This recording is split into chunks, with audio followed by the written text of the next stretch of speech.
केंद्रीय कृषि एवं किसान कल्याण राज्य मंत्री कैलाश चौधरी का कहना है कि प्रधानमंत्री नरेंद्र मोदी के विजन को साकार करने और देश के प्रत्येक किसान को आत्मनिर्भर बनाने के उद्देश्य से देश में ICAR Indian council of agriculture research और कृषि संस्थानों के माध्यम से प्राकृतिक खेती का रोल मॉडल तैयार किया जाएगा। केंद्रीय राज्य कृषि मंत्री कैलाश चौधरी गाँव कैथला में गुरुकुल कुरुक्षेत्र की करीब 180 एकड़ प्राकृतिक खेती का अवलोकन करने के बाद पत्रकारों से बातचीत कर रहे थे। उन्होंने कहा कि इस प्राकृतिक खेती के रोल मॉडल को पूरा विश्व देखेगा।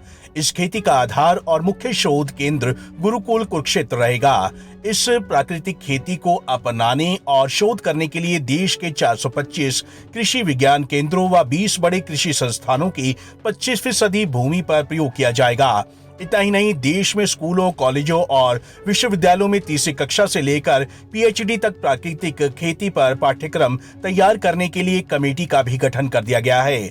इस कमेटी की रिपोर्ट आने के तुरंत बाद प्राकृतिक खेती विषय को पाठ्यक्रम में शामिल कर लिया जाएगा। देश का किसान जब तक आत्मनिर्भर नहीं होगा तब तक देश आत्मनिर्भर नहीं हो सकता।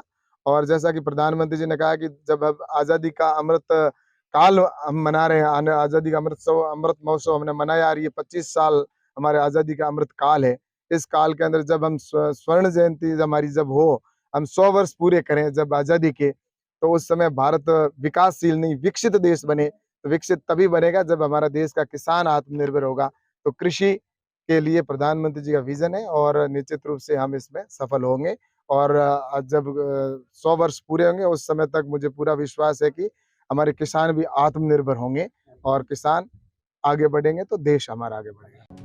वहीं इससे पहले केंद्रीय राज्य मंत्री कैलाश चौधरी और गुजरात के राज्यपाल आचार्य डॉक्टर देवव्रत सहित अन्य लोगों ने गुरुकुल कुरुक्षेत्र के गांव कैथला में 180 एकड़ प्राकृतिक खेती का अवलोकन किया।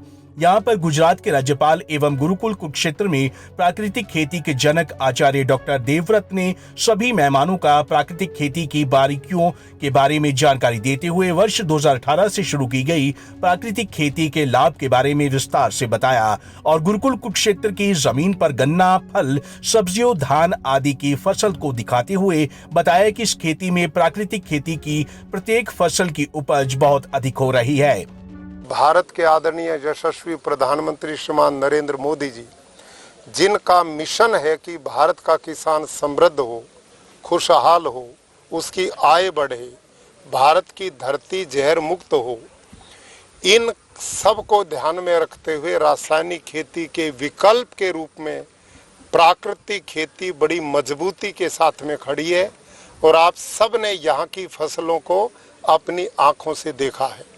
मैं निवेदन करूंगा कि जितने भी कृषि वैज्ञानिक यहाँ पर आए हैं, हम उनके बहुत आभारी हैं, कृतज्ञ हैं कि उन्होंने 60 के दशक में जब भारत देश खाद्यान्न की दृष्टि से जूझ रहा था, इन लोगों ने आगे बढ़कर हरित क्रांति के द्वारा देश की उसे मुसीबत को दूर करने का काम किया था। और आज हम एक प्रकार से आत्मनिर्भर भारत के रूप में है। लेकिन मेरा नम्र निवेदन है कि आज जैसे उस काल में हमारे कृषि वैज्ञानिकों का योगदान रहा, अब रासायनिक खेती के जो दुष्परिणाम सामने आने लगे हैं, और दुष्परिणाम ये हैं कि धरती का ऑर्गेनिक कार्बन हरित क्रांति के समय डॉक्टर नेने की रिपोर्ट के अनुसार 2 से 2.5% था, आज पूरे देश का 0.345% पे आ गया है। पर्यावरण ग्लोबल वार्मिंग की दृष्टि से बिगड़ रहा है। पानी की खपत बढ़ने से धरती का पानी खत्म हो गया है, पानी प्रदूषित हो गया है और धरती जहरीली बन चुकी है। लोग जो खाद्यान्न खा रहे हैं वो सब बीमार पड़ कर के अस्पतालों में भीड़ है। भारत का 2.5 लाख करोड़ रुपए का बहुत खून पसीने की कमाई विदेशों को देते हैं, बदले में यूरिया DAP जहर खरीद रहे हैं और उससे धरती जहरीली बन रही है। इन सब का समाधान एकमात्र प्राकृतिक कृषि है। बता दें कि गुजरात के राज्यपाल आचार्य देवव्रत प्राकृतिक खेती को बढ़ावा देने के लिए लगातार प्रयास कर रहे हैं। पंजाब केसरी टीवी के लिए कुरुक्षेत्र से अशोक यादव की रिपोर्ट।